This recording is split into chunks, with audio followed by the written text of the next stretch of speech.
t'aimons. Papa, il n'y a pas autre chose que nous pouvons faire. Ce que nous pouvons faire, c'est d'être tes enfants. Viens, inspire-nous, donne-nous un cœur nouveau pour que nous puissions réviser, viser, reviser les choses liées à notre vie, afin que notre vie rime selon ta volonté. Nous voulons dire merci parce que tu l'as déjà fait au nom de Jésus-Christ. Amen, amen. Amen. Amen. Father, thank you. Tel que nous l'avions fait la fois dernière, nous allons revenir sur le livre de Néhémie, là. Donc, nous allons reprendre ça.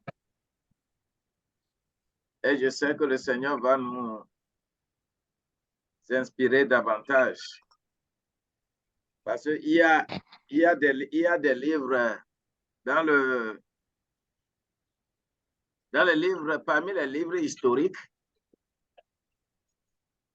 Néhémie est un livre très estimé, comme Esther. Esdras, lui, il est déjà un scribe qui a même la force de sacrificateur. Mais Néhémie, il est gouverneur. Ce que la préméditation que les gens avaient sur sa vie, ça a eu le jour dans sa vie. Et cela est bon.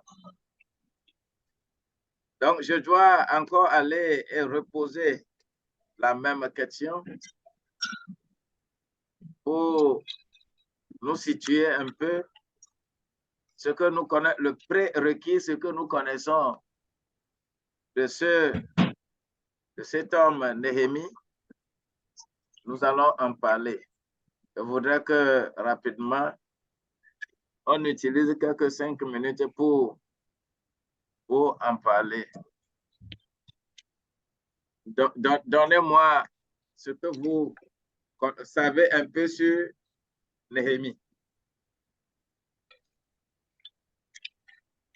On dire de Néhémie. On peut pas parler de... Moi, je ne peux pas parler de Néhémie sans parler de Esdras. Vraiment. Lorsque je veux parler de Néhémie, je vais parler d'Esdras aussi. Parce que Néhémie et Esdras étaient tous deux contemporains et ont tous deux écrit concernant la reconstruction de Jérusalem. Tout à fait. Qu'est-ce que je voulais... Ouais. Esdras raconte la reconstruction du temple sous Zorobabel, tandis que Néhémie raconte celle de la muraille de Jérusalem, si j'ai bonne mémoire. Tout à fait. OK. Néhémie aussi, je ne sais pas ce qui s'est passé, mais Néhémie a poursuivi on l'avait fait l'autre fois. Hein? On l'avait fait les matins. Néhémie a poursuivi sa route avant de reconstruire Jérusalem. Dieu lui a donné tous les ouvriers dont il avait besoin. Voilà. Si bien que les travaux de construction ont commencé, il avait cependant des ennemis qui voulaient empêcher que les travaux soient achevés. Mais Dieu est intervenu comme il avait fait avec Moïse, on peut le dire. Tout à fait. Tout à fait. Donc, il a pu reconstruire le temple. J'ai oublié le nom du roi là. C'est sous quel roi? J'ai oublié le nom.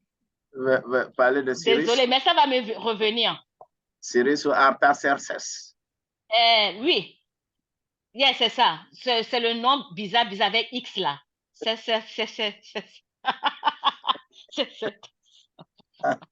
Artaxerxès. Donc, ouais, mais c'est un livre vraiment très, très, très, très, très, très riche. Je trouve très riche. Je l'avais lu lorsque j'étais rentrée directement à Lomé, je l'avais lu.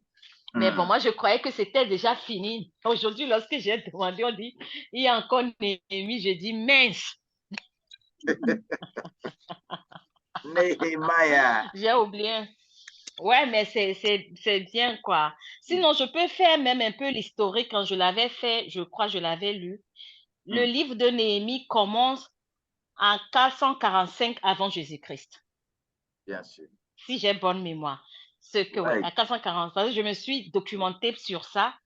Une année très importante, car le prophète Daniel, non. Est-ce que Daniel a parlé de Néhémie même? Ou bien? Tout est lié. Ouais, tout est, vous voyez, donc tout est lié. Daniel, surtout Isaïe a parlé, Daniel a parlé, Ézéchiel a parlé.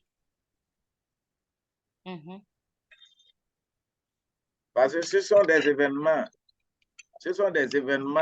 non négligeables dans l'histoire du peuple juif. Du peuple juif, ouais. Voilà. C'est-à-dire quand on prend les problèmes d'exil, des problèmes de captivité, lorsque des gens ont pu faire l'exploit pour ne plus être en captivité et que le peuple sorte de la captivité, ce sont des événements de haute estime. Oui. Et surtout que lorsque ces gens participent beaucoup à des réformes, et ces réformes ont amené le peuple à être restauré, ça veut dire beaucoup de choses. Donc, c'est important. Les prophètes ont parlé beaucoup. Les prophètes ont parlé de tout ça, oui. La reconstruction, par exemple, de Jérusalem, les prophètes en ont parlé. Voilà. Et avant de demander la permission même pour reconstruire la muraille, parce que Néhémie a reconstruit la muraille, hein. C'est Esdras qui a reconstruit le temple. Ça aussi, il ne faut pas qu'on l'oublie. Ouais, c'est... Avant de parler au... Esdras a construit d'abord. C'est Esdras qui a commencé. Construire le temple, le fondement, construire le temple avant que Néhémie ne passe à la construction de la muraille. Il y a... Et là, pour finir, ok, j'ai pas, mais pour finir, je veux finir. Pour finir, on peut dire que la vie de Néhémie a beaucoup de choses à nous apprendre sur la manière de restaurer et de maintenir notre relation avec Dieu. Ça, vous nous l'avez dit un matin. Tout à fait. Tout à fait. Je ne prends que vos paroles, hein. C'est vos paroles que je prends. Tout à fait. Alors que... Tout à fait. Tu es alors que le... tu es une étudiante très Jean-Michel Kanka et son fils.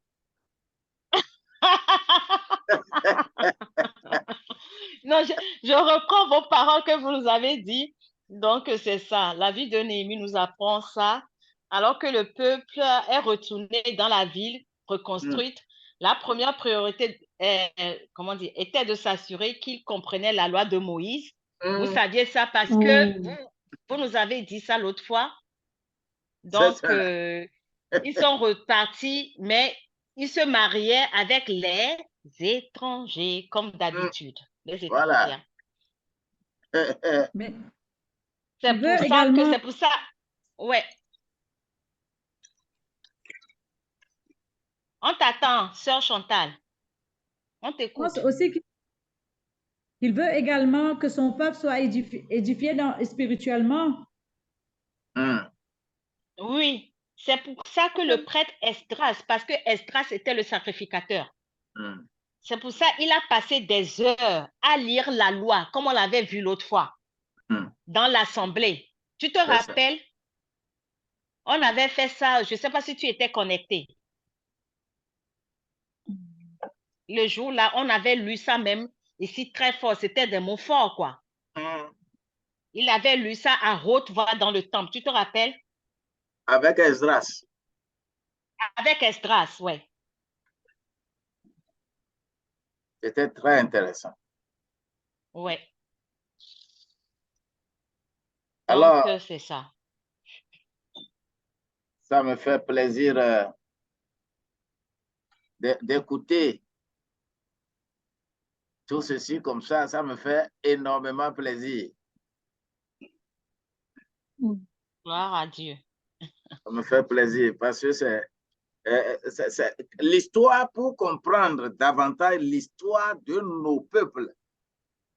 On a besoin de comprendre ces événements de Néhémie, de Esdras, de Esther, sans oublier Ruth que nous avons couplé avec Esther. Oui. Ce sont des événements très importants. C'est là où se situe la force des livres historiques. C'est-à-dire quand on veut faire la comparaison entre ce que nous vivons dans nos pays et ce qui s'est passé dans la Bible, il faut comprendre les fondements à travers ces 12 livres historiques.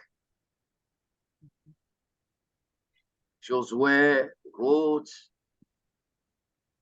Juge, 1 Samuel, 2 Samuel, 1 roi, 2 rois, 1 chronique, 2 chroniques, Esther, Néhémie, Esdras.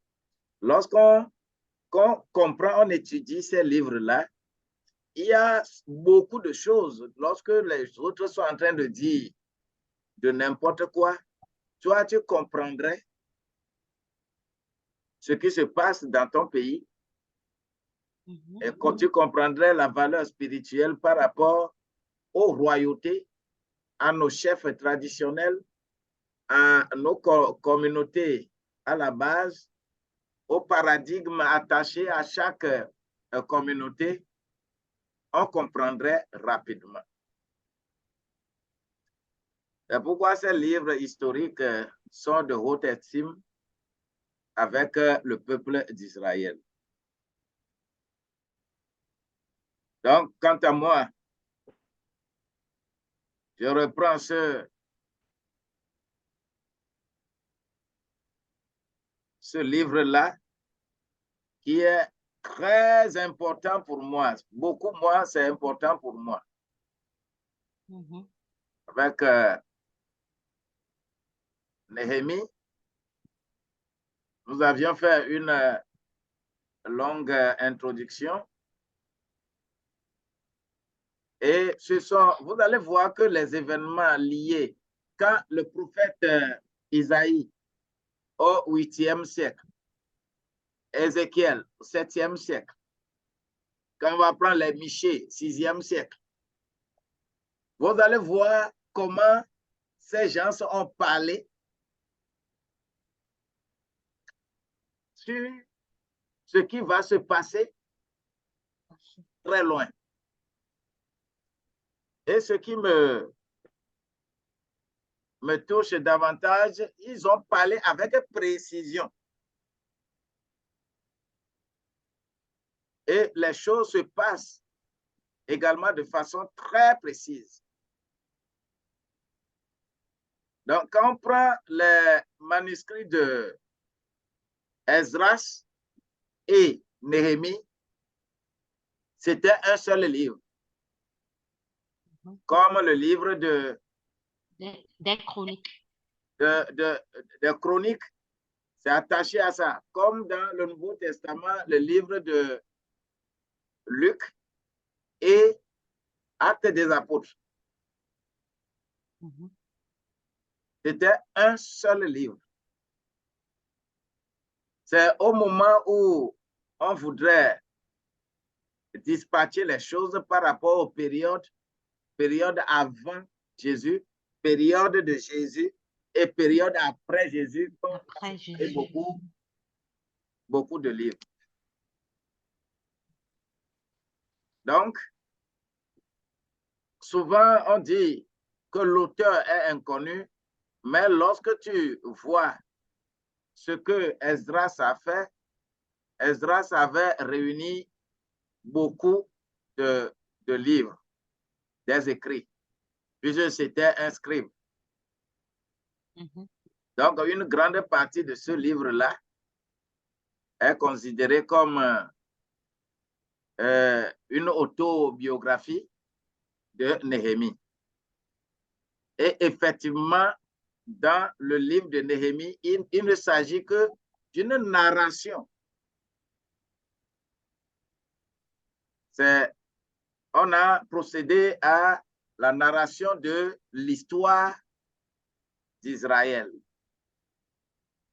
Et nous avons dit que le texte clé de ce livre, c'est le chapitre 6, verset 3. Il dit, je leur ai envoyé des messagers avec cette réponse. J'ai un grand ouvrage à exécuter. Et je ne puis descendre. Le travail serait interrompu pendant que je le quitterai pour aller vers vous. Ce verset-là, est-ce que quelqu'un peut me situer pourquoi Néhémie a dit ça?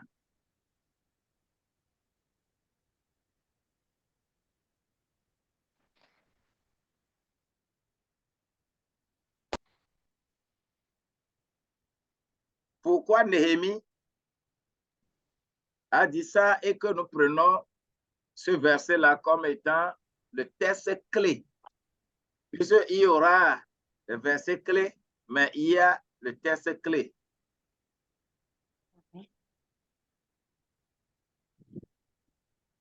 Peut-être qu'on peut voir dans le verset 5 ce qui s'est passé. Donc, ici, il faudrait que on puisse rafraîchir notre mémoire par rapport à la stratégie de l'opposition, à la stratégie des ennemis qui ne veulent pas que les murs soient construits.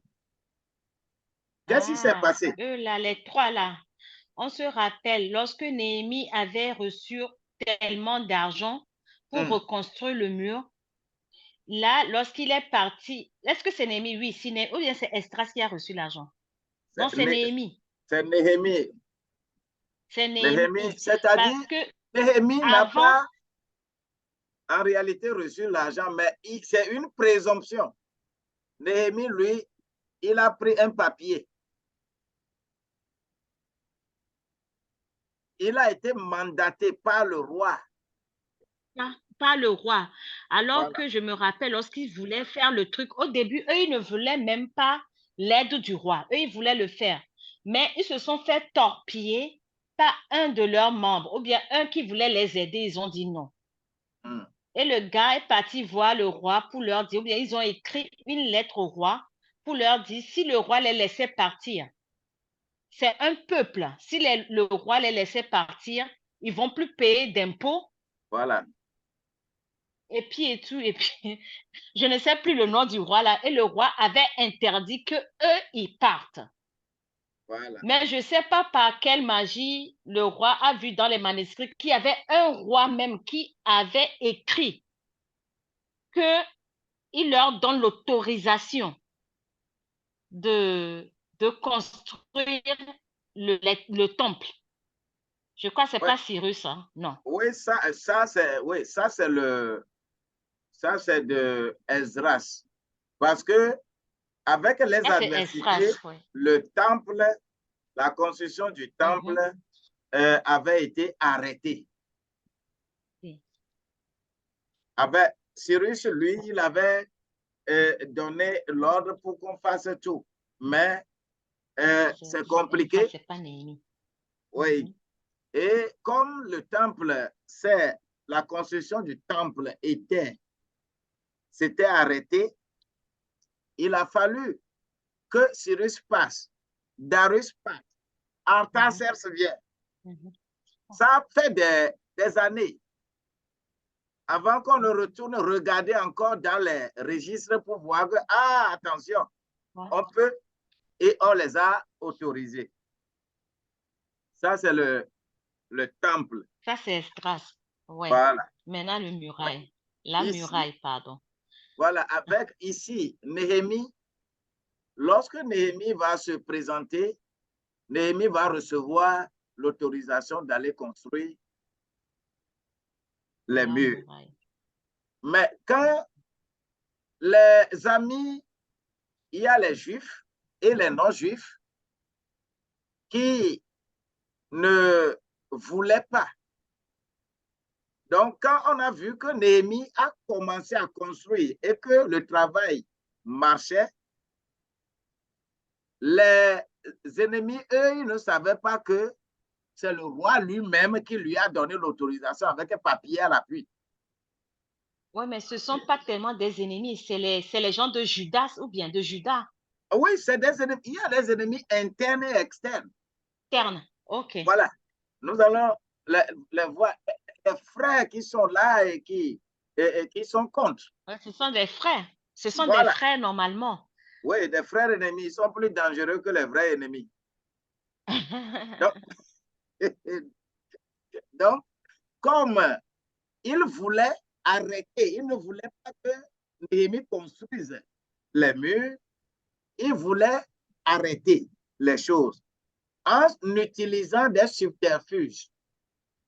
On a envoyé des messagers à Néhémie que nous voulons te protéger parce que ce que tu es en train de faire là, les gens sont partis dire au roi que tu es en train de te construire un royaume et que cela, tu es rebelle au roi. Parce qu'eux, ils ne savaient pas que Néhémie avait utilisé toutes les mesures légales. Et Néhémie, on a demandé à Néhémie de venir les rencontrer dans une vallée. C'est là où Néhémie leur dit, il faut aller leur dire que moi, j'ai un travail à faire. Si je quitte ici pour venir vous rencontrer dans la vallée là, le travail serait arrêté. Je ne viens pas. Ces gens vont encore chercher d'autres subterfuges. Ils ont envoyé des messagers plusieurs fois. Finalement, ils ont écrit une lettre ouverte. Néhémie a résisté. Donc, c'est le fait d'inviter Néhémie dans la vallée pour en discuter, pensant que nous vous aimons. Hein, Néhémie, on t'aime, hein? On ne veut pas que tu rentres en contradiction avec le roi. Hein? On ne veut pas que tu fasses quelque chose contre le roi. Hein? Nous, on t'aime. Hein? C'est ce qu'on fait à Néhémie. Les Sanballat, les Tobija et les Gashmu, Les Tobija, c'est ça. c'est ce qu'ils ont fait. C'est comme ça qu'ils ont commencé. Avant que cela ne dégénère, comme ils ont utilisé toutes les stratégies, Néhémie était résistant et il faisait son travail. C'est la raison pour laquelle ils vont maintenant faire lever même soulever des peuples contre Néhémie. Mais Néhémie ne va pas céder. Ce qui veut dire que ici, le thème conducteur, c'est la reconstruction des murs de Jérusalem et la répétition de certaines lois divines comme on l'a fait dans Deutéronome et la restauration de l'ancienne ordonnance. C'est le thème conducteur de ce livre saint. Premièrement, la reconstruction des murs. Deuxièmement, la répétition des lois divines et la restauration des anciennes ordonnances. Donc, c'est dans ce quand est-ce que nous parlons de 3 versets clés qui symbolisent ces 3 éléments que nous venons d'énumérer. Le verset 3 du chapitre 1. Il me répondit, ceux qui sont restés de la captivité sont là, dans la province, au comble du malheur et de l'opprobre. Les murailles de Jérusalem sont en ruine et ses portes sont consumées par le feu. Il faut vous rappeler le psaume 137, by the rivers of Babylon. There we stopped there.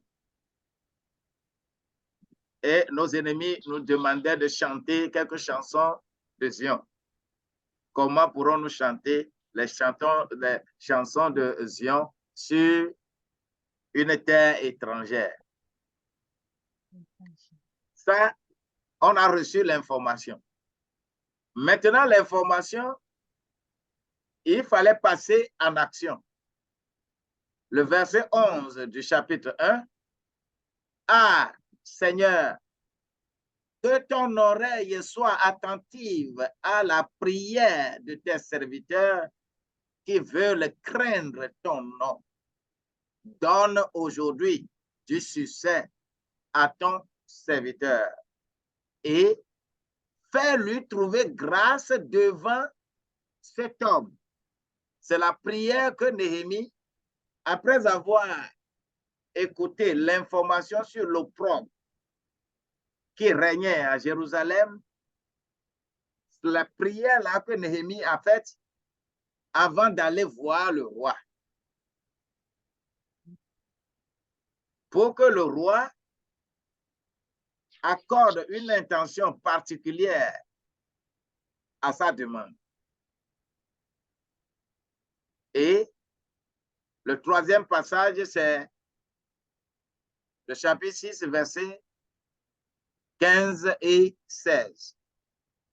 Comme il a fait tout ça là, il a reçu l'autorisation et l'objectif est atteint.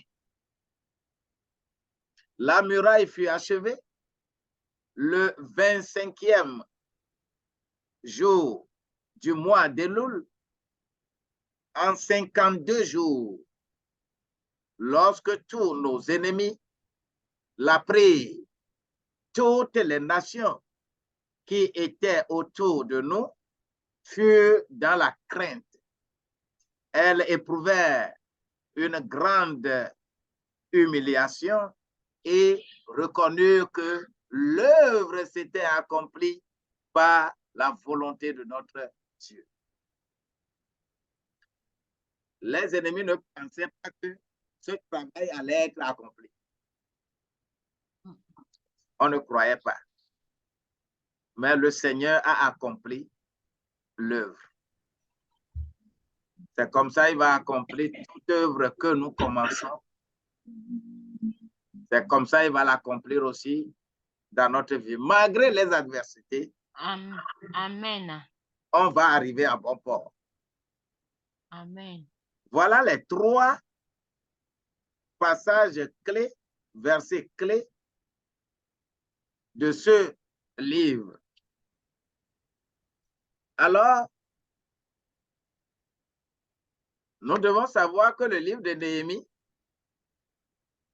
nous avons fait au moins quelque chose par rapport, il est né où, il est de où, à quel temps, 20e année de Artaxerxès. Et Artaxerxès veut dire main longue, longue main.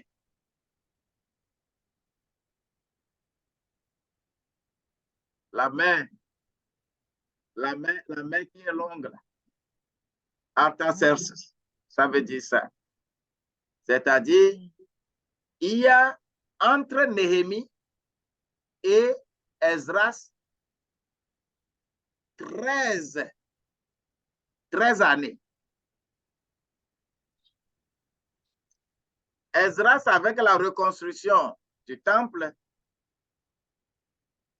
et Néhémie, la reconstruction du mur, il y a 13 ans.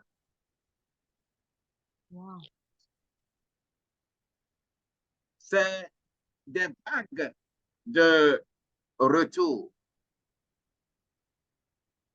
On a commencé par la construction du temple avant d'arriver à la construction des murs.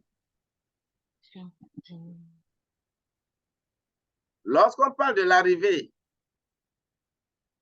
pour les résultats des événements relatés, dans les chapitres 7 à 10 du livre d'Esdras, dans le livre d'Esdras, on se rend compte qu'il y a 13 ans entre les deux événements. Donc, durant ces 13 ans, les réchappés étaient encore tombés dans l'opprobre et dans une grande misère parce que vous avez offensé l'ennemi. C'est tout comme nos pays, aujourd'hui, nos pays africains, après les conférences nationales dites souveraines.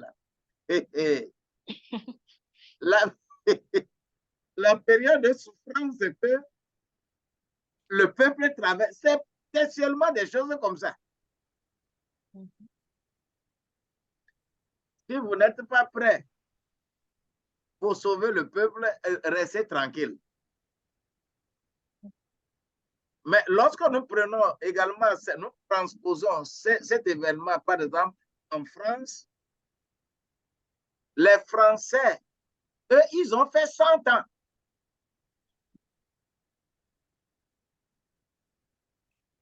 Quand ceux-ci parlent de 13 ans, les Français ont fait 100 ans. Après l'abolition de la monarchie, pour parler réellement de république et parler de démocratie, des choses qu'ils font maintenant là, ils ont souffert 100 ans, les Français.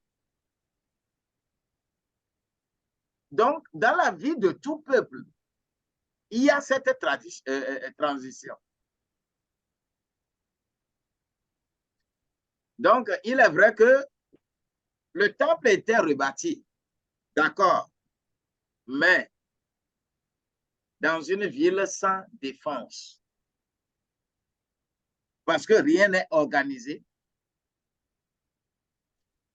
Les gens étaient tellement dans la misère, malgré que le temple fut rebâti par rapport à Esdras. C'était constamment des dangers qui viennent sur le peuple. Et tout ça là ont suscité le patriotisme de Néhémie.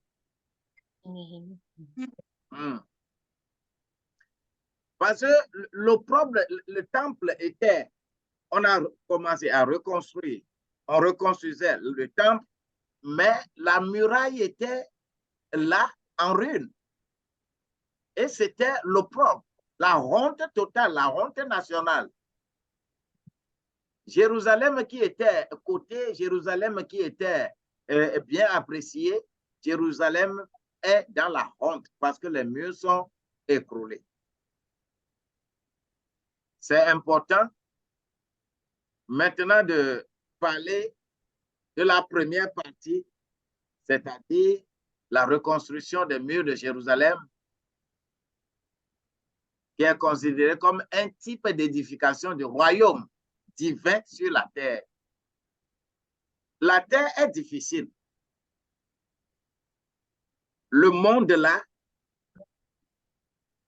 il y a trop d'esprit, il y a trop d'adversité qui empêchent les enfants de Dieu de réussir. Et c'est une étude typique qui est cette première partie. Dans cette étude, je vais rapidement parce que les événements, je vais passer rapidement parce que les leçons qui doivent être tirées de ces événements me sont plus importantes. Donc, Néhémie avait une mission. Dans ce chapitre 1, cette mission, Néhémie a reçu le rapport de Jérusalem. C'était catastrophique. Alors, il faut que Néhémie prie. Suivez le processus là. Il faut que Néhémie prie. Du verset 4 au verset 11, Néhémie a prié. Là, il ne va pas seulement prier, mais il va aller constater de vive vue comment la ruine était sur ce peuple-là, comment la honte était là. Donc, il faut voir l'état civil du peuple, l'état dans lequel se trouvait ce peuple-là. Raison pour laquelle Néhémie va partir pour Jérusalem pour inspecter les lieux. Et c'était de nuit. Néhémie ne va pas aller pour aller se montrer que moi je reviens de la maison du roi et pour se montrer aux gens. Néhémie est allé nuitamment pour aller voir ce qu'on leur a raconté dans le rapport pour être sûr des informations. Néhémie va trouver tout dans les normes. Et quand il est revenu, recevoir et avoir toutes les formalités du roi, Néhémie va repartir et déjà le chapitre 3, on construit la muraille. Vous allez voir la division du travail qui est dans le chapitre 3. Quand vous lisez le chapitre 3, qui fait quoi, quelle tribu fait quoi, ainsi de suite. C'est tout ce qui est dans le chapitre 3. Et lorsque on construisait et que la construction allait tellement, le chapitre 4 va présenter les obstacles du dehors. Les gens vont être réticents. Alors que le chapitre 5 va présenter les obstacles du dedans. Les obstacles au milieu du peuple lui-même. Et ces obstacles sont très, très, très, très graves. Quand vous les lisez, vous allez voir constamment les noms de Sanballat, Tobija et Gashmu. Sanballat est un bon juif qui veut dire reine déguisée. C'est-à-dire des gens qui te regardent comme ça, face à face, et qui ont toujours le sourire aux lèvres, qui sont toujours des gens très chauds, jovial à ta face, mais qui sont plus que des dangers. C'est ça, Sanballat. Des gens qui ont on dit qu'ils ont de haute estime. C'est-à-dire c'est des personnes très qui ont de la notoriété. parmi le peuple juif. Quand il parle, les gens les suivent. Et Sanballat va aller voir Tobija, qui est Dieu est bon. Les deux vont aller voir Gasmou, qu'on appelle le moqueur. Tu vas voir les trois éléments qui vont être les obstacles de Néhémie pour la reconstruction des murs. Et comme on va tout faire, ça ne marche pas, on va attaquer personnellement Néhémie. Des attaques personnelles. Néhémie va résister dans le chapitre 6 là. Dans le chapitre 7, il s'agit de l'ordre de la maison, c'est-à-dire le gouvernement de la ville et le registre généalogique. Quand on va finir de construire malgré les adversités, ce n'est pas n'importe qui peut rester n'importe où là-bas. Il faut faire encore généalogie. Il faut savoir qui est qui va jouer quel rôle, pour ne pas mettre des gens n'importe où, pour répéter ce qui s'était passé avant que le peuple n'aille en captivité. On ne va plus répéter les erreurs du roi Sédécias.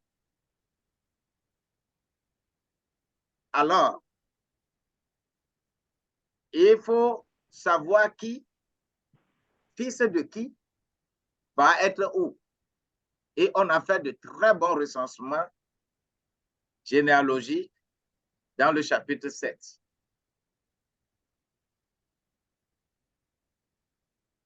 Ce qui veut dire que on a vu l'état civil du peuple. Maintenant, il faut aller vers l'état religieux du peuple. La vie sociale, il y a le civisme, il y a le code civil, mais il faut maintenant arriver au code religieux. C'est les chapitres 8 à 10. Donc, le livre de la loi et la fête des tabernacles vont être célébrés dans le chapitre 8. Et c'est là où je pose la question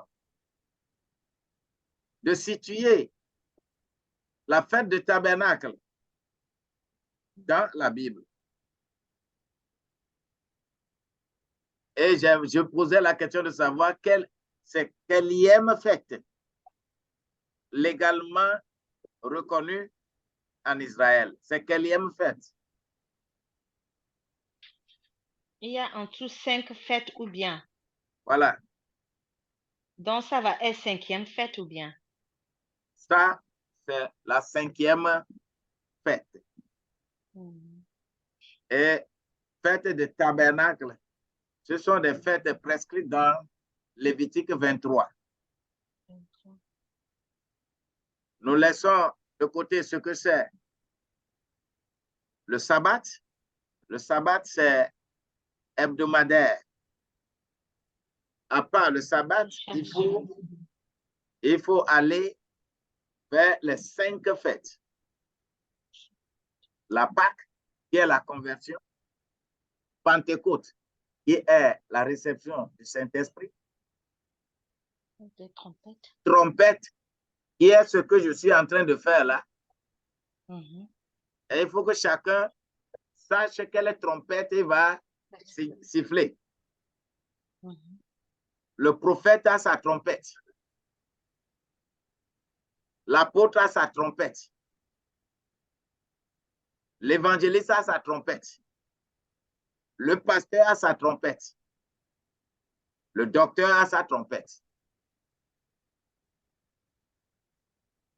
C'est le schéma là qui est pas transposé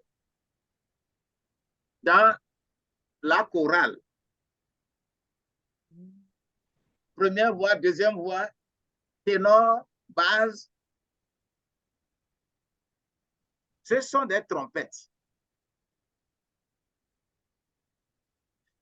Cela est lié également aux 5 ministres. Des choses comme ça, il faut que je les rappelle toujours. N'importe qui ne fait pas n'importe quoi. Donc, dans la loi, Ezra va lire la loi. Dans le chapitre 8, là, du verset 1 à 8.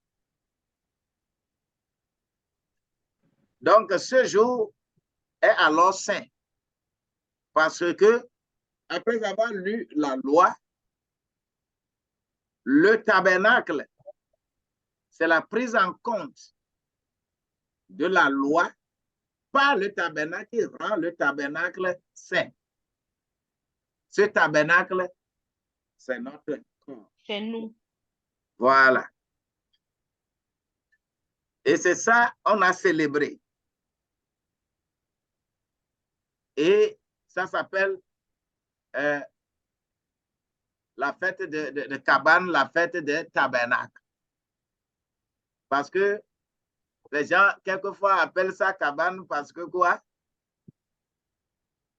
On l'identifie par rapport au tabernacle dans le désert. C'est pourquoi c'était des tentes déplaçables. Et quand on les place quelque part, on dit que je suis sous ma cabane. Quand vous allez vers le Brésil, tout ça là, eux, ils vont plus parler de cabane. Alors, le chapitre 9 va parler de l'humiliation, de séparation et de confession. Parce que lorsqu'on va parler de la loi jusqu'à finir, vous allez vous rendre compte que les jeunes qui n'ont pas vu ce qui s'est passé à Jérusalem seront en joie. Alors que les vieux qui ont vu ces choses-là vont pleurer.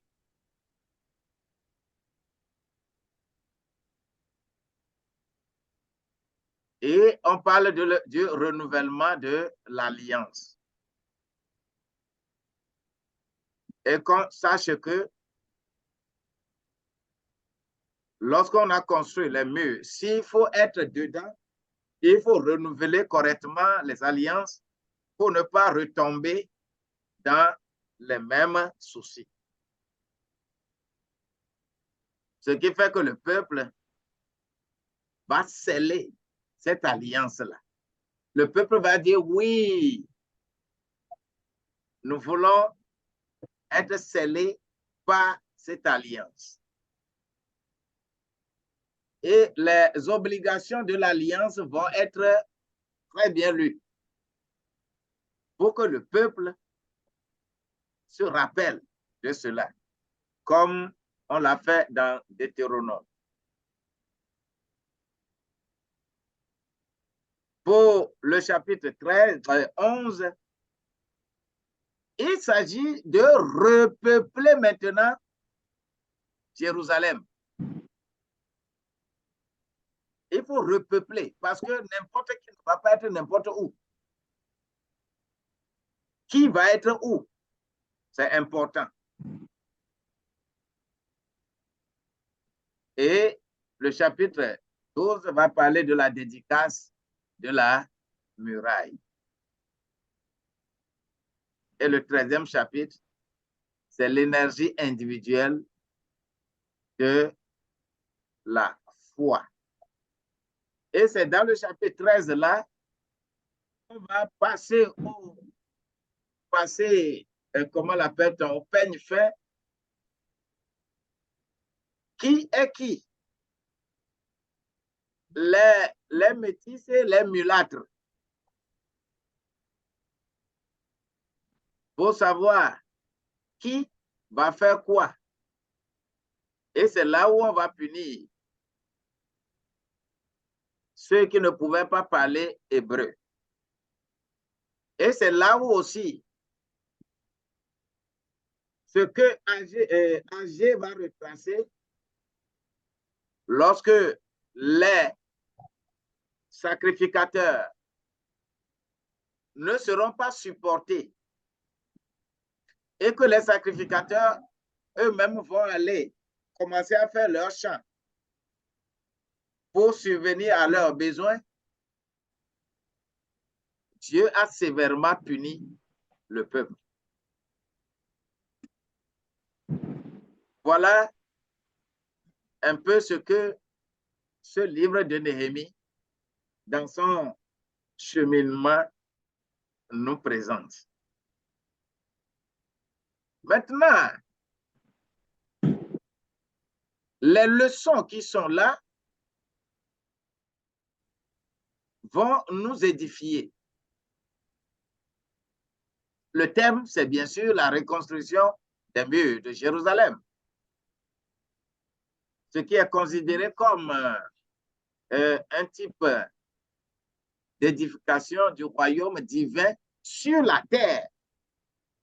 Les difficultés seront sur la terre, mais nous allons reconstruire ce royaume-là sur la terre, malgré les adversités. Et on va arriver à bon port. Nous sommes plus que forts et plus que vainqueurs. Comment Néhémie a organisé les stratégies pour dominer? C'est ce que je mets dans les tableaux là. Événements, cotations, et peuvent être caractérisés par ce que j'ai mis là-bas à droite. Au niveau 1, j'ai mis les murailles, les murs écroulés. Quand les murs sont écroulés, qu'est-ce qu'il faut faire? Quelle est sa signification? Il s'agit des offenses du royaume de Dieu affaibli. Parce que c'est les murs qui protègent Jérusalem. C'est tout comme les armes défensives de 2 Corinthiens au chapitre 6, versets 6, 7, 8. Nous avons les armes défensives et les armes offensives. Mais les armes défensives nous protègent contre les traits enflammés de l'ennemi. Et le symbole qui est ici, c'est la muraille qui entoure la ville. En Asie, pratiquement, toutes les villes ont ce principe de muraille. Mais nous, en Afrique ici, ce qui constitue muraille pour nous, dans nos villages, c'est devenu des vaudous. Oui, c'est les bas. C'est les lépas, c'est tous les bas.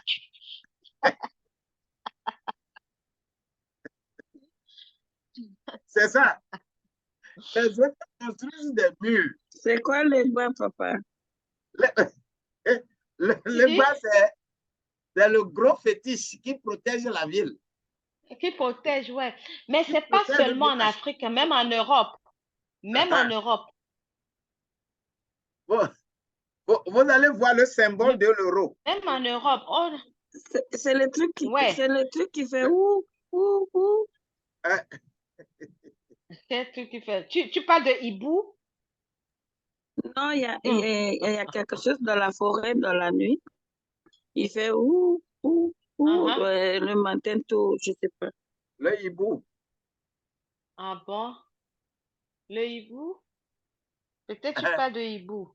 Sinon, le truc là, j'ai remarqué, surtout dans les villes allemandes, ils ont leur truc, c'est comme lorsque à l'entrée des villes, ils le font comme, c'est un truc comme, c'est pas statuette, mais c'est fait comme un mur, mais c'est pas un vrai mur. C'est ça. c'est un truc qui est long de 2 mètres des fois. Et c'est-à-dire, tu dois passer par là avant d'entrer dans la ville. Voilà. Et là, chaque fois, je me dis, les Blancs là aussi, hein, ils ont copié chez nous.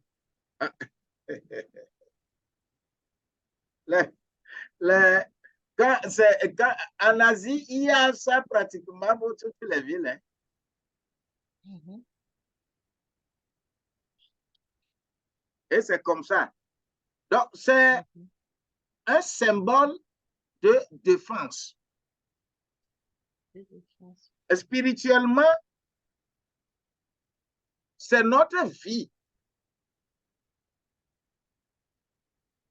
de sainteté qui constitue notre muraille. Actuellement. Voilà. Ouais. Notre vie rangée selon la volonté de Dieu, qui ne touche pas aux interdits spirituels, qui constituent notre muraille. Et il ne faudrait pas casser ta muraille. Lorsqu'on te dit, ne vole pas, ne commets pas adultère, ne prends pas des breuvages, de l'alcool, tout ça là, ce n'est pas dirigé contre toi, mais c'est pour ton bien. Parce qu'en les faisant, tu es en train de casser ton mur. Il suffit d'envoyer un petit quelque chose, tu vas recevoir. Mais je prie que nous, notre mur soit consolidé au nom de Jésus-Christ. Amen. La deuxième chose ici, c'est la période préliminaire du jeûne et de la prière. Lorsque Néhémie va apprendre que les murs sont cassés, qu'est-ce qu'il faut faire? Il faut prier. Tu peux avoir de l'argent, tu peux avoir tout correctement. Tu peux être capable de passer à l'action, mais il faut prier d'abord. Il faut être dans un état d'esprit qui devrait précéder toute grande entreprise spirituelle. C'est pour cela que le jeûne que Néhémie a fait d'abord, avant d'aller vers le roi, a mis Néhémie dans un état d'esprit qui ne va pas trembler son cœur. Dieu va le rassurer et Dieu va passer même par le roi pour lui donner feu vert. Je prie que devant tout obstacle, que nous aussi, on ait un état d'esprit de vainqueur. Et nous sommes des vainqueurs. Nous allons vaincre toute forme d'adversité. Il faut être dans un état d'esprit donné pour combattre. Alléluia. La troisième chose ici, il s'agit du sacrifice de Néhémie.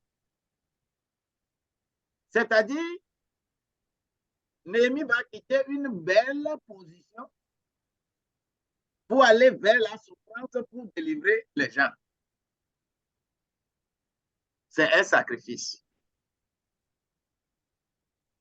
C'est tout comme Philippiens au chapitre 2,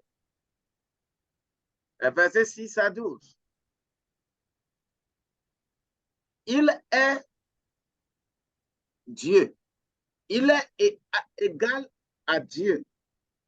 Mais il a laissé cette position privilégiée pour venir dans la souffrance sur la terre, afin que nous, on soit sauvés. C'est également ce symbole ici que Néhémie va quitter là où il reste, il est le patron des boissons, il est le patron de manger et il est dans cette maison. Mais il va quitter là pour aller souffrir afin de sauver son peuple. Que le Seigneur nous donne cette capacité et que nous arrivions à accomplir de grandes œuvres à travers ce sacrifice. Nous sommes bénis. Le quatrième point ici, il s'agit de l'inspection nocturne de la ville. Bien-aimé. Mais pourquoi elle est partie la nuit? Ah oui, c'est sous forme d'espionnage. Il ne voulait pas arriver là-bas pour que les gens voient qu'il est venu. Il n'est pas parti le faire voir.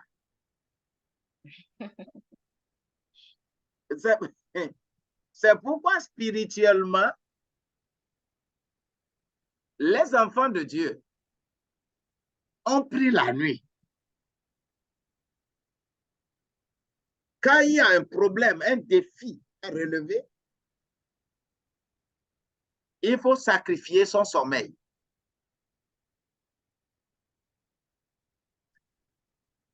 Parce que la nécessité de faire face à ces adversités-là, tu dois être prudent. Le travail qu'il doit aller faire à Jérusalem, ce n'est pas tout le monde qui serait d'accord pour ce travail. Alors, il ne faudrait pas qu'il se fasse voir. Il faut aller espionner. Comme on a envoyé les 12 dans le livre des Nombres. Ah, d'accord. Sinon, pour le truc de Jéricho aussi, ils sont partis espionner, non? Oui, oui. Ce sont des stratégies militaires. Il faut infiltrer le peuple. Il faut infiltrer le lieu pour savoir effectivement quel est le défi que je dois relever. Mais il faut faire attention, sinon on va se faire arrêter comme les Ivoiriens Marie.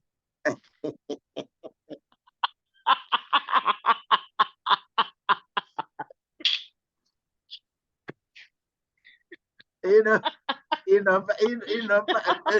gens-là, ils n'ont pas été intelligents, ils n'ont pas été sérieux. Pas du tout, pas du tout.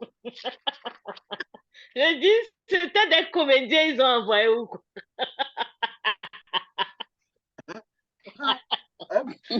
Ils ont l'habitude de le faire comme ça. Non, que Dieu me pardonne. Mais lorsque tu vois le visage des gens, mais c'est les gens vont les arrêter. Le problème est tous, ils ont pris l'avion ensemble, alors que les trucs comme ça ne vont pas ensemble.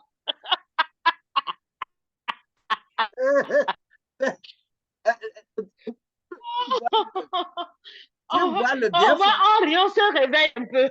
Oh, oui. On est réveillé. Oui, c'est bien. C'est bien.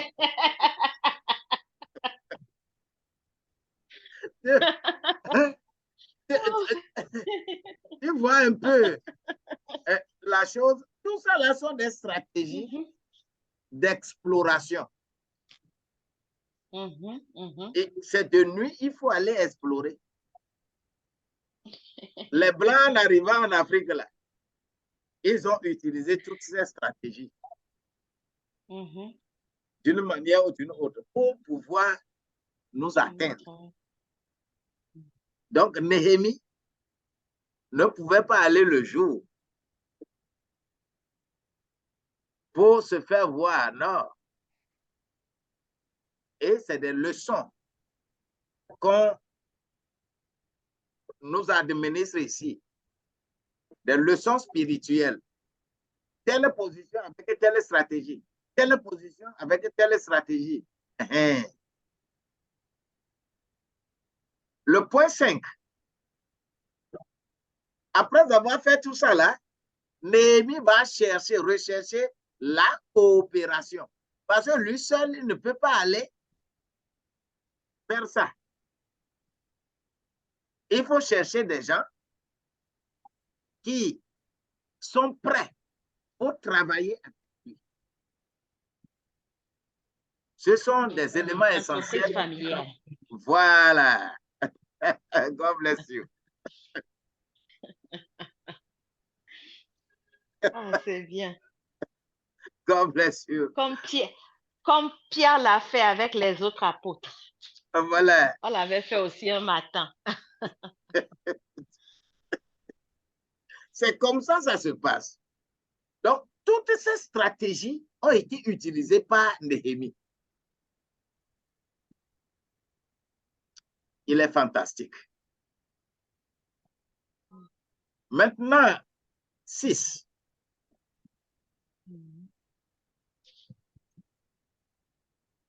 Maintenant, l'enrôlement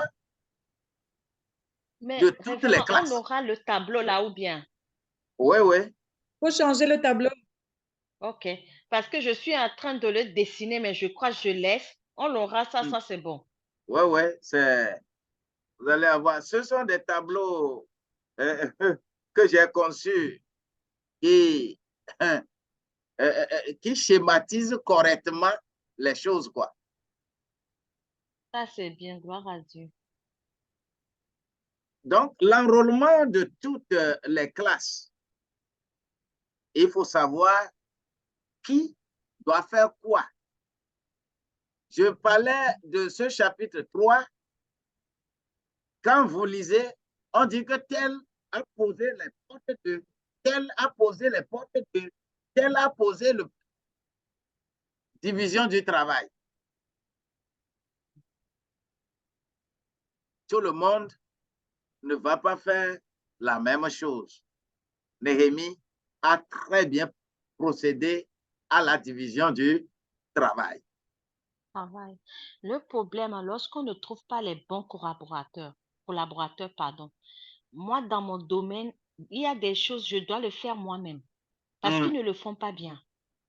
Tout à fait. Et parce que le temps aussi me manque pour attendre que quelqu'un, je ne sais pas. C'est ça le problème qu'on a. C'est pas dans tout domaine, on peut trouver quelqu'un qui peut bien faire. Mon ami, ce sont nos souffrances dans l'adoration de Dieu. Ce sont nos souffrances dans l'adoration de Dieu. Quelqu'un avec toi, tu le formes bien pour être bon collaborateur avec toi, mais comme il a commencé à prier et que quelqu'un tombe et dit que lui aussi il a reçu l'appel, il te quitte. Mais quand même, je peux dire, le pasteur Jean, il est bon. Hein. Ah oui. Oui. Oui. C'est une grâce. Vraiment, c'est une grâce. C'est une grâce. Il est bon. Ils sont trois. Deux viennent de faire défection. C'est parce que je l'ai sonné d'une manière là.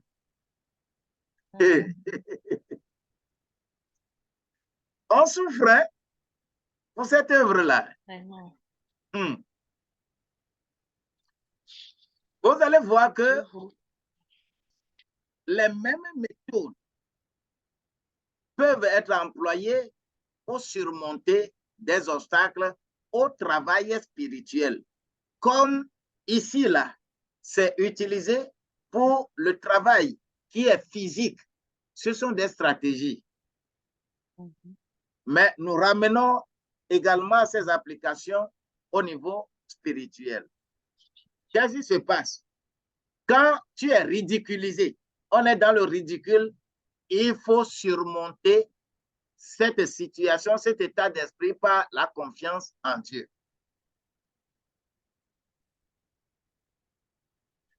Lorsqu'on est victime de colère et de mépris, il faut surmonter tout ça là par la prière et de dur labeur. lorsqu'on conspire contre toi,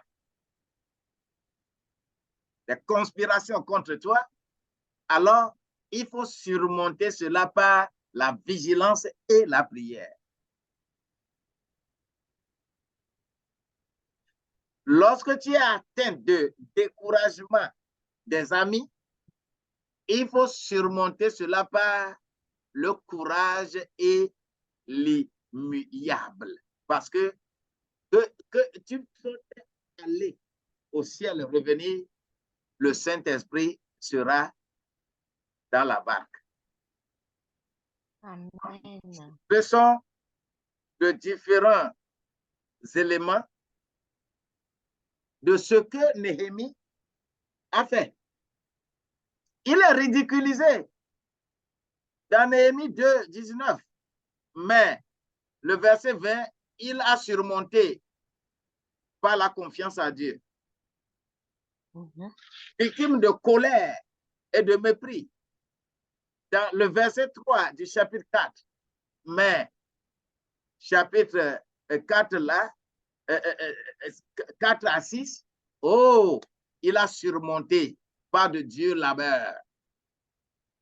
Tu vas même voir que les gens sont sur le chantier et ils tiennent l'instrument qu'ils construisent dans une main et l'arme dans une autre main. Quelle est la stratégie? Mais on peut dire aussi, je veux dire quelque chose pour ce qui se passe maintenant actuellement. Hein.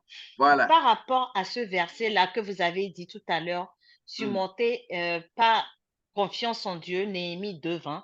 Parce que dans ce verset-là, Néhémie nous dit, c'est le Dieu du ciel qui nous donnera le succès et nous, ses serviteurs, nous allons nous lever et nous mettre au travail. Quant à vous, vous n'avez ni part, ni droit, ni souvenir à Jérusalem. Il parle des Palestiniens comme ce qu'on a aujourd'hui. Ce verset se rapporte à ce qui se passe aujourd'hui. C'est une preuve palpable attestant des droits légitimes des Juifs sur la ville de Jérusalem. Bien sûr.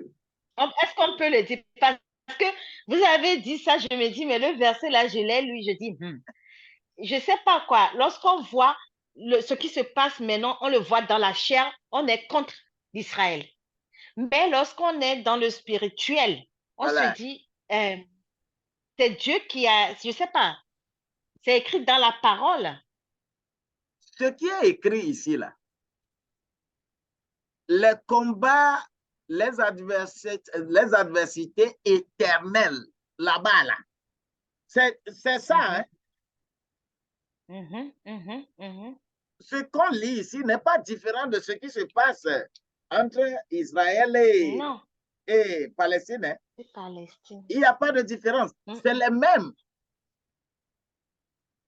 Puisque quand tu prends Sanballat, c'est un juif.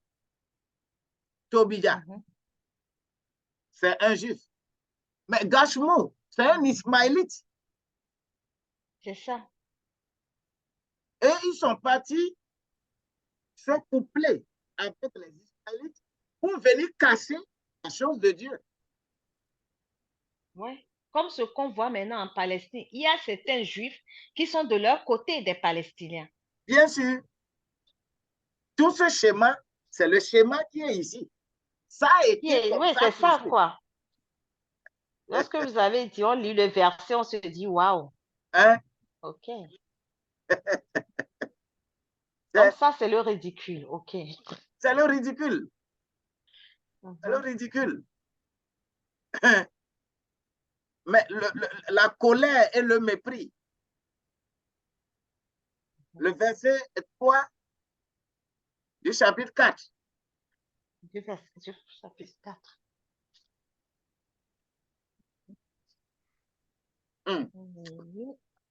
Encore refermé. Vraiment, Néhémie, là, mais on peut le faire toute une semaine. Là. Je ne sais pas. Avant, je n'aimais pas les livres historiques. Franchement, non. Non, je dis la vérité. Avant, je n'aimais pas. Le réveil m'a fait aimer les livres là comme ça. Néhémie 4, le verset 3. Hein? Tobija, l'ammonite, était Hein? à côté de lui Oui. et il dit, Hein? il bâtit seulement. Si un renard s'élance, Hein? il renversera leur muraille de pierre. Quel ridicule.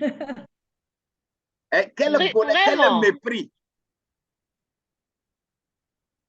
C'est-à-dire un mur construit par des gens Un mur construit. et que vous allez Un dire qu'un renard. oiseau va venir se poser sur le mur là et que le mur va s'écrouler. Parce que vous voyez ceux qui construisent là, ils ne sont pas des maçons, ils ne sont rien. Ils ne peuvent pas construire un mur solide. Et vous vous tenez de loin et que on a amené Gashmou pour donner des paroles qui vont faire rire.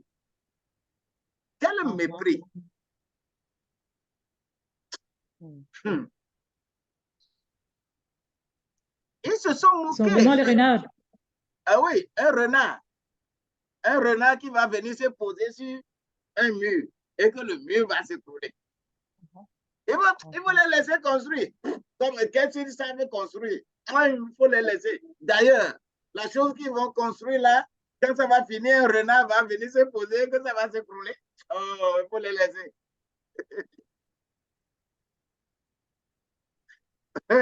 Vous imaginez le degré de ce mépris-là.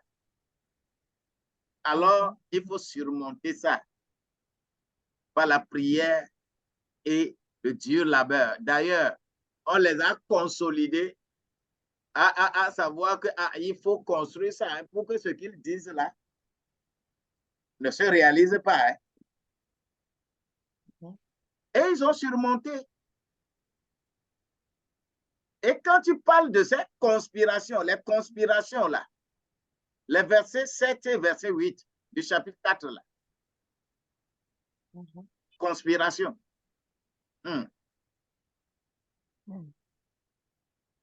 Néhémie 4, verset 7. Mais Sanballat, Tobija, les Arabes, les Ammonites et les Astodiens furent très irrités en apprenant que la réparation des murs avançait et que les brèches commençaient à se fermer. Ils se liguèrent tous ensemble pour venir attaquer Jérusalem et lui causer un dommage. Tu vois? Tu vois cette conspiration-là. Vois comment les gens peuvent... quel mal on leur fait. Et vous allez moi, voir... je dis peut-être ils veulent participer aussi, je ne sais pas. Comme on les a dit non. Le problème, c'est que c'est les gens de Juda qui n'étaient pas vraiment, qui ne respectaient pas les lois de Moïse.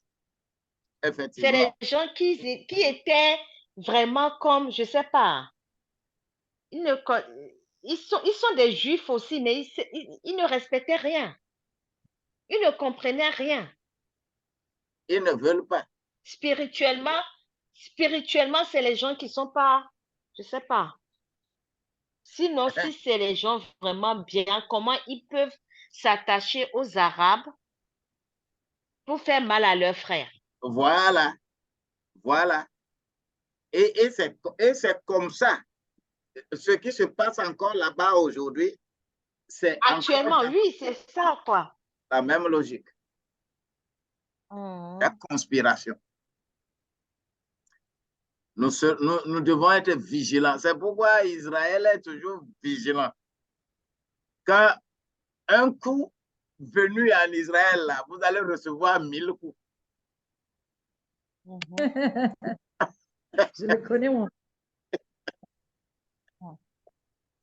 Un seul coup de fusil, boum, là, vous allez recevoir 1000 bombes. C'est la vigilance. Ils vont quitter. Ils quittent l'endroit. Maintenant, ils quittent l'endroit. Ils taquinent Mais il taquine pour Israël, mais il ne veut pas assumer la responsabilité. Qu'est-ce qu'il fait? Il taquine et il quitte l'endroit. Mais non, pour moi, à mon avis, il faut qu'il reste là. Pourquoi il quitte? Tu l'as taquiné, non? Ils ne peuvent plus vivre là-bas. Moi, je crois qu'ils ont perdu même le Gaza là. Ils ont perdu tout parce qu'ils ne peuvent plus retourner. Quelle mouche les a piqués pour faire ça? Je ne sais pas. Moi, je me dis, hein, peut-être que Dieu fait des choses autrement. Peut-être Dieu veut que l'Israël revienne à ses enfants. Ouais. C'est une guerre depuis longtemps. Dieu va passer d'une manière ou d'une autre pour que ça soit accompli, quoi. Ça s'accomplisse. Donc, voilà. Parce que comment ils ont fait même pour rentrer, tout ça là, c'est un peu flou, quoi. Dieu seul sait.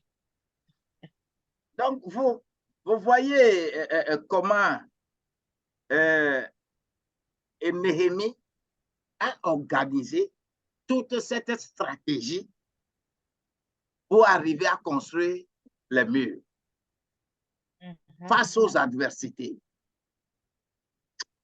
C'est terrible. On va le décourager.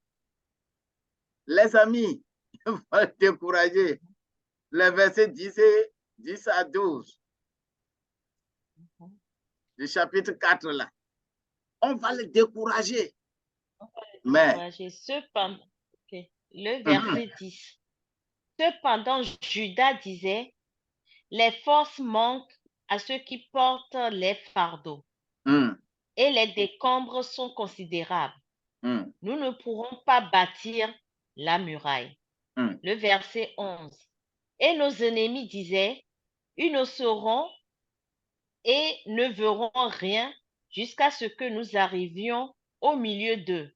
Nous les tuerons et nous ferons ainsi cesser l'ouvrage. Le verset 12. Or, les Juifs qui habitaient près d'eux vinrent 10 fois nous avertir de tous les lieux d'où ils se rendaient vers nous. Voilà. Wow. Quand ils font tout, il y a toujours des gens qui viennent dire, ouais. Viennent dire que ils sont encore en train de faire comme ça. Hein. Ils sont en train de faire comme ça. Hein. Dieu, c'est Dieu. Et c'est la même chose aujourd'hui dans nos pays. Les gens ils font semblant d'être sur vous, mais tout ce que vous faites là, on raconte. On raconte après. Oui. On raconte à l'adversaire. Mais Néhémie va surmonter cela par un courage immuable. Un courage. Les versets 13 et 14. C'est vraiment important, quoi. Oh, c'est intéressant, cette histoire-là. Néhémie 4, verset 13. C'est pourquoi je plaçai dans les enfoncements derrière la muraille et sur les terrains secs le peuple par famille, tous avec leurs épées, leurs lances et leurs arcs. Je regardai et m'étant levé, je dis aux grands, aux magistrats et au reste du peuple, ne les craignez pas. Souvenez-vous du Seigneur grand et redoutable. Le courage.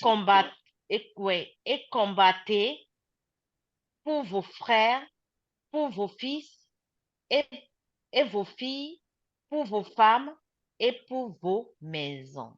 Regardez. Amen. Voyez ce courage. Et Néhémie a été un véritable stratège. Et à chaque événement, la réponse était là. La riposte était là. Maintenant, 5. Mais maintenant, l'autre fois, vous avez dit quelque chose concernant ce qui se passe en Israël. Vous avez dit lorsque les Juifs vont accepter Jésus, oui. Ça sera le retour de Jésus. Oui, lorsque les Juifs pourront, ils ne vont pas accepter Jésus. Le jour, si les Juifs avaient vraiment accepté Jésus, nous, on ne serait pas bénéficiaires. Le jour, et on dit que oh, maintenant nous sommes d'accord pour Jésus, là. Ça, c'est la fin du monde. C'est la fin du monde parce qu'il n'y aura plus de sujet pour l'universalité de l'évangile. C'est parce que eux, ils ont refusé que nous, nous en bénéficions.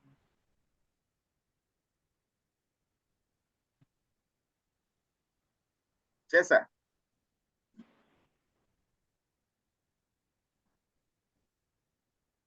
Alors, la cinquième chose que nous avons répertoriée ici, il s'agit de la cupidité égoïste. La cupidité. Les gens sont cupides. Du verset 1 au verset 5 du chapitre 5. Il se leva de la part des gens du peuple et leur femmes en plainte contre leurs frères, les Juifs. Les uns disaient, nous, nos fils et nos filles, nous sommes nombreux, qu'on nous donne du blé afin que nous mangions et que nous vivions. D'autres disaient, nous engagons nos champs, nos vies et nos maisons pour avoir du blé pendant la famine. D'autres disaient, nous avons argent sur nos champs et nos vies pour le tribut du roi. Et pourtant, notre contre la chair de nos frères, nos enfants sont comme leurs enfants. Et voici, nous soumettons à la servitude nos fils et nos filles. Et plusieurs de nos filles sont réduits, nous sommes sans force, et nos champs et nos vies sont à d'autres. Amen. Vous voyez, même si on mange, on dit qu'on ne mange pas.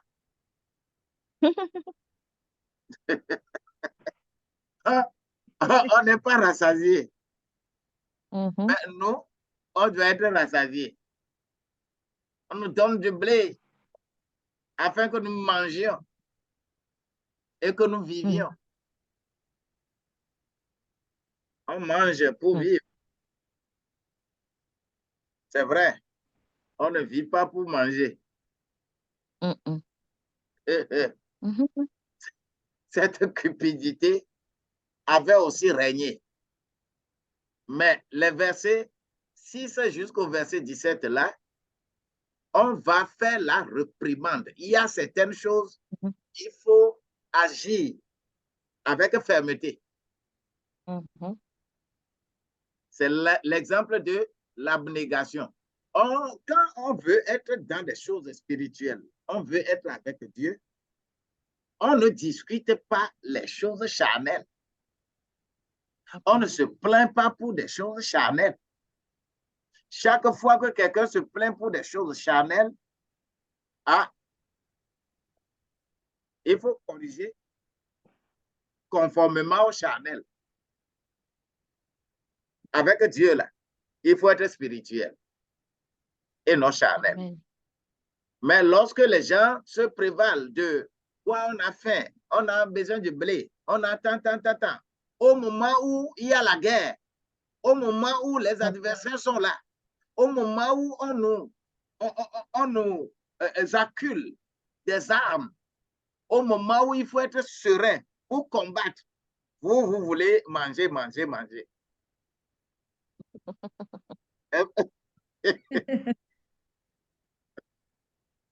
Ça, c'est pour distraire.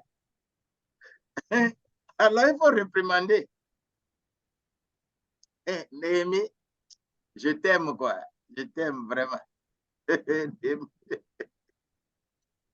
Donc, le travail va être accompli. Les ennemis seront confondus par l'effort persistant de Néhémie. Et c'est ce qui est dans le chapitre 6, verset 1 au verset 15 là. C'est le travail est accompli. Quoi qu'on fasse, le travail est accompli. Et le travail sera accompli. On peut traverser des difficultés. Il peut y avoir des gens qui sont avec nous, qui nous sommes de même père, même mère. On peut être des jumeaux, mais le diable va utiliser un second contre toi. Mais spirituellement, il faut combattre. C'est un combat. S'il s'agit des choses spirituelles, ne faites pas famille. Là, dans le combat, c'est là qu'on a la force. Ah oui. Ah oui. Quand il s'agit des choses spirituelles, là, faut pas avoir pitié. Hein? En tout cas, la guerre n'a qu'à passer. Nous allons faire amitié, nous allons faire fraternité. Nous ne pouvons pas être dans la guerre et privilégier fraternité. On va nous tuer tous. Alors, cette dernière chose que nous avons, il faudrait maintenant passer à la répétition et l'exposition de la loi pour que chacun soit dans son bain. Donc, ceci-là, je l'avais déjà fait de l'autre côté et je n'ai fait qu'un rappel ici. Il faut faire les confessions. La confession des prêtres et lévites et l'acceptation de l'alliance. Les prêtres et les lévites, s'ils avaient fait correctement leur travail et que le peuple les a effectivement écoutés, il n'y aurait pas de problème. Mais il faudrait commencer cette confession-là par les dirigeants, les prêtres des lévites. Et ils ont fait la confession à Dieu.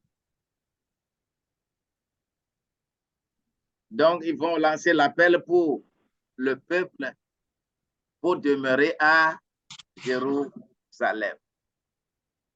Le reste là, je sais que c'est la substance.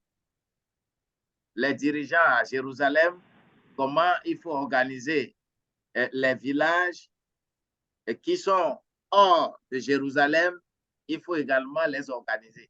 Ce n'est pas seulement à Jérusalem, c'est tout le peuple d'Israël. On va organiser Jérusalem et on va organiser les villages qui sont hors de Jérusalem. Et on va dédicacer les murs de Jérusalem.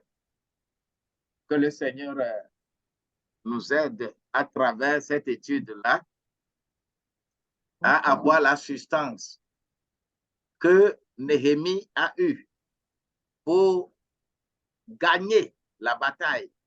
Et nous aussi, nous allons gagner la bataille.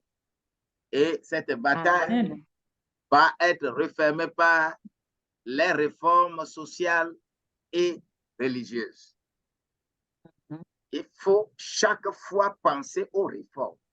Quand il y a problème quelque part, c'est parce qu'il y a quelque chose qui ne fonctionne pas bien. Alors, il faut procéder aux réformes. Même dans nos familles, dans nos maisons, quand il y a tension, quand il y a des problèmes d'adversité, des malentendus entre mari et femme, c'est parce qu'il y a quelque chose qui ne va pas. Il faut procéder à des réformes. Réforme, c'est quoi? C'est repenser la manière dont on vivait et la manière dont on doit vivre maintenant. Et si on le fait, nous sommes à l'abri de tout problème. Mais si on s'entête, on se vote là, que c'est moi qui suis ceci, c'est moi qui suis cela, ça va toujours causer des dommages à la famille, à la congrégation, à l'association, à l'entreprise. Toute forme de tension, toute forme d'adversité qui rentre dans un groupe et que le groupe ne fonctionne plus en harmonie, il faut penser alors à des réformes. Réformes sociales, réformes économiques, réformes religieuses, réformes culturelles, réformes. Il y a réforme dans tout. Donc, on va reformer aussi notre groupe alors. Parce que beaucoup de gens ne se connectent pas. Voilà. Voilà. On va reformer pour demander ce qui n'allait pas. C'est pourquoi j'avais d'abord dit de vous concerter si c'est le temps-là qui n'aide pas les gens. Vous vous concertez et vous allez me dire, et choisir ensemble un temps et me communiquer et que moi, là, je ne peux que m'adapter. Je crois que c'est le temps aussi.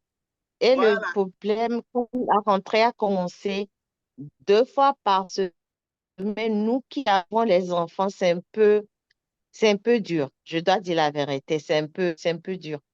Voilà. C'est-à-dire, les 2 jours collés, là, je ne sais pas si on va décaler 1 de 2 jours encore parce que lundi, mardi, alors que c'est début de semaine, lundi, il y a beaucoup à faire. Mardi, on a pas mal à faire. Et là, je dis la vérité, c'est un peu dur. Voilà. C'est ce pourquoi je voudrais aboutir. On en avait discuté. Bon, je pense que la plage d'heures, par exemple, quand Viviane, je pense que la plage d'heures ne l'arrangeait pas. Compte tenu des préoccupations. Et j'ai dit que pour moi, je ne vais pas vous fixer un temps, je ne vais pas vous fixer un jour, mais concertez-vous. Et choisissez et informez-moi. S'il y a aménagement, on va encore le faire. Voilà les bien fondés, ce qu'on appelle les réformes. Ça. Voilà. Et dans la Bible, il y a tellement de réformes. Et ce n'est pas nous qui allons refuser les réformes.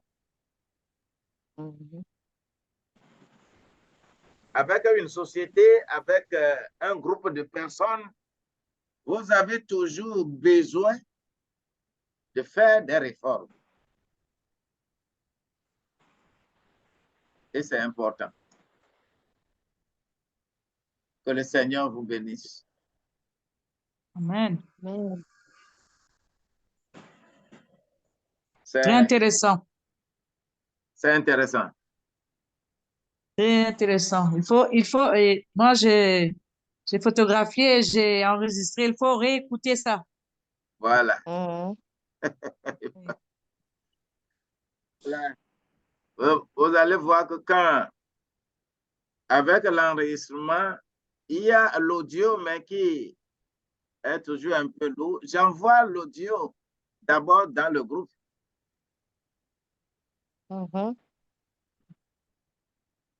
Il y a, puisque pour Zoom, ça enregistre en même temps l'audio et vidéo. Mais souvent, l'audio, tu ne peux pas l'envoyer par WhatsApp, c'est plus lourd. Oui, prends du temps. Oui, donc. Moi, j'ai pas les tableaux. Hein. Ah, les tableaux. Tu n'as pas? Je n'ai pas copié les tableaux. Normalement, je prenais note. Mais Ah, aujourd'hui, je n'ai plus suivi. tu ne peux pas copier et concentrer en même temps. Non, c'est pour ça aujourd'hui, j'ai laissé. J'ai dit non. Ok, Ouais, ça c'est bien. je vais On va faire envoyer dans le l'effort. groupe. Oui, mais il ne faut pas attendre jusqu'à lundi prochain pour nous envoyer. Là, c'est trop tard. Tout à fait. Tout à fait. Je vais faire l'effort de l'envoyer au plus tard le Pardon. lendemain quand même. Ah, merci d'avance. Au plus tard, aujourd'hui mardi, au plus tard jeudi. Ah, c'est bien. D'accord. Je vais envoyer. Que le Seigneur nous aide. Et que, y a-t-il autre préoccupation? Il est 21h. Non. 23h. Oh. Oh. Il faut que quelqu'un prie pour moi aussi. Moi, je prie toujours pour vous. Ah, il faut prier. Nous prions tout le temps pour vous. Oui. Nous prions tout le temps. Yeah. Moi, je prie pour Parce tout que- le groupe même, pour tout Amen. le groupe. Parce que, regarde, parce que en tant que chrétien, combien on lit la Bible, combien on écoute des prédications, combien, mais je vous ai dit l'autre fois, on ne voit pas quelqu'un qui explique comme vous. Et ça, c'est bien. Après, on peut aussi partager avec les autres ce qu'on a appris. De Tout à tel fait. pasteur nous a... vous voyez, c'est très important ça. Gloire à Dieu. Moi, Remercions. je veux faire un peu. On nous dit quelque chose, Dorine? Il faut que je fasse une prière pour papa. Oh, amen. Mais moi, il faut que j'écris d'abord. Après, je vais faire la prière la semaine prochaine. Merci beaucoup. Mais je prie tous les jours. Quand je prie pour papa. Tous les jours, quand je prie, je prie pour vous. Nous sommes arrivés, Votre combien de famille. semaines on suit avec vous, pasteur? C'est 5 semaines maintenant? Ça fait 5 semaines. 5 semaines. Et la prochaine semaine, la semaine prochaine, sur le livre de qui? Je voudrais, nous avons fait maintenant base, histoire de l'Ancien Testament. Ça revient encore. Je veux faire base, histoire du Nouveau Testament. Amen. Amen. Base, histoire. Mais il faut qu'on envoie nos trucs là aussi. Oh. Moi, je voulais le tableau de Néhémie avec le prière. Oui. Base, histoire du Nouveau Testament, avant de revenir sur les doctrines de l'Ancien Testament et combiner avec les doctrines du Nouveau Testament. Mais le truc là, on ne va pas finir cette année. Oh. Non, je suis pas pressée. Le problème, je ne suis pas pressée. C'est petit à petit, non? Oui, le problème, c'est moi. Bientôt, un mois, je vais me connecter, mais je ne peux pas parler parce que je serai sur le marché. Sur le marché de Noël. C'est ça. Ah, OK. C'est ça. Mais ce n'est pas grave, je vais me connecter, mais c'est seulement parce que c'est tellement bruyant là-bas. Je ne peux pas allumer le micro, mais je vais vous écouter quand même. Tout à fait. Ou bien après, je vais le suivre dans le groupe. OK. C'est intéressant. Mais moi, oui, c'est intéressant. Moi, ça me fait plaisir que vous cerniez quelque chose dans ça. Amen. Ce que souvent des responsables des églises n'arrivent pas à faire. Oui, vraiment. Il faut maintenir le peuple dans une ignorance donnée pour les exploiter. Comme je vais vous faire rire,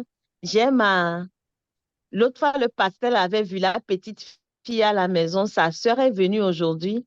Moi, je suis rentrée à 18h30. Elle est venue aussi. Et j'ai dit, ah, tu viens d'où? Elle vient de la prière. Je dis, prière? Ah bon? Tu as prié toute la journée? Non, seulement de midi à 18h. Je dis, midi à 18h, waouh! Vous avez prié sur quoi? Ah, on a prié pour Dieu. J'ai dit, vous avez prié pour Dieu comment? Comment tu peux prier pour Dieu? Vous avez prié sur quoi? Sur quelle base? Je l'ai dit, mais sur quelle base vous avez prié? Sur quelle parole vous avez prié? Non, on le fait tous les mardis. Nous, les femmes, on prie dans l'église. J'ai dit, mais vous priez quoi? Vous vous mettez vous êtes, je ne sais pas. On dit 2 personnes ne peuvent pas se suivre sans se mettre d'accord. Voilà. C'est sur quoi? Vous priez sur quoi? C'est quelle parole? Quel sujet? Elle me regarde. Quel sujet? Elle me regarde. Vraiment, ça m'a attristé. Hein? Et j'ai dit, mais dis-moi. Ici aussi, au chef. J'ai dit, est-ce que tu as une Bible? Elle n'a pas de Bible. Tu vois? Quelqu'un qui n'a pas de Bible, comment la personne? Je dis, mais tu as le médicament, mais tu n'as pas de notice. Quand tu apprends. Non, maintenant je ris, mais je n'avais pas rien. Non, j'étais énervée. Je dis, mais comment les pasteurs peuvent faire les choses comme ça? C'est ça. Regrouper les femmes. Quelqu'un qui est marié, a 4 enfants, a quitté la maison depuis midi. Voilà. Ici, ils sont beaucoup comme ça. Ici, si tu vois comment ils vont. Non, ça m'a attristé, vraiment. Non, à l'île Maurice aussi, il y a beaucoup qui je sais pas. L'église comme ça, ils vont aller manger, danser, faire des fêtes. Ouais, après, quand ils sortent, tu ne veux même pas comprendre. Parfois, regarde, par exemple, moi, nous sommes la famille, moi, mes soeurs, mes frères, quand ils font une fête, ils m'invitent. Pourquoi? Sauf si ils m'invitent pas. Je sais pas, mais tu sais, quand tu marches avec Dieu, ça le gêne. Ah, c'est triste quand même. Surtout en Afrique, là, avec les trucs de prière. Les gens ne savent même pas ce qu'ils font. Non, il faut pas. Quand ils ont des problèmes, le téléphone m'a dit, pense à moi dans ta prière. Je dis, ma soeur, hier, tu penses que la prière, on te met dans la salle de bain, on met du shampoing, on te prend ton bain. Quand tu sors, tu es devenu propre. Ton problème, il est réglé comme ça. Oh. Gloire à Dieu. Le monde est comme ça. Et puis, dans nos environnements, si toi, tu ne fais pas waouh comme ça, on dit que tu n'es pas chaud. Mais pourquoi? Tu n'es pas chaud. Donc, ils ont crié sur leur papa là de midi à 18h30. Et j'ai dit, mais dis-moi, si ton enfant le matin crie, maman bonjour, maman bonjour, mais là, je veux mon argent de poche, mais tu as dit, elle me regarde, elle commence à rire. Je dis, ton enfant va faire ça de midi à 18h. Tu vas lui dire quoi? Dommage, le monde, il est devenu vraiment... C'est ça le monde actuel. Alors qu'on a interdit ça au Togo. Hein? Oui. C'est ça. Et puis, ils ne vont pas m'inviter. Moi, je veux le voir descendre ça au Facebook. Oh, il y avait un buzz. Oh, il y avait un baptême. Ils ne vont pas jamais m'inviter. Oh, nous-mêmes, on va t'inviter. Laisse-les. Mais moi, je laisse-le. Qu'est-ce que je peux faire? Je laisse-le. Oh, Seigneur, merci. Merci, soyez bénis. Amen. Quand on prie, on doit demander Dieu de nous avoir la connaissance. C'est très bien d'avoir la connaissance. C'est vrai, comme Osée a dit. Hein? Mon peuple périt. Mon peuple périt par manque de connaissance. Ne piège pas.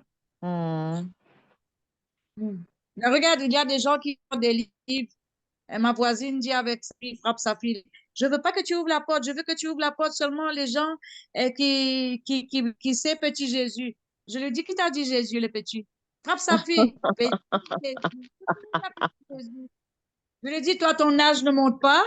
Il m'a dit, si, je lui ai dit, pourquoi tu dis petit Jésus? Il ne veut pas accepter. Jésus n'est pas petit, ben. Mais non, mais tu vois, il n'a pas la connaissance, il ne sait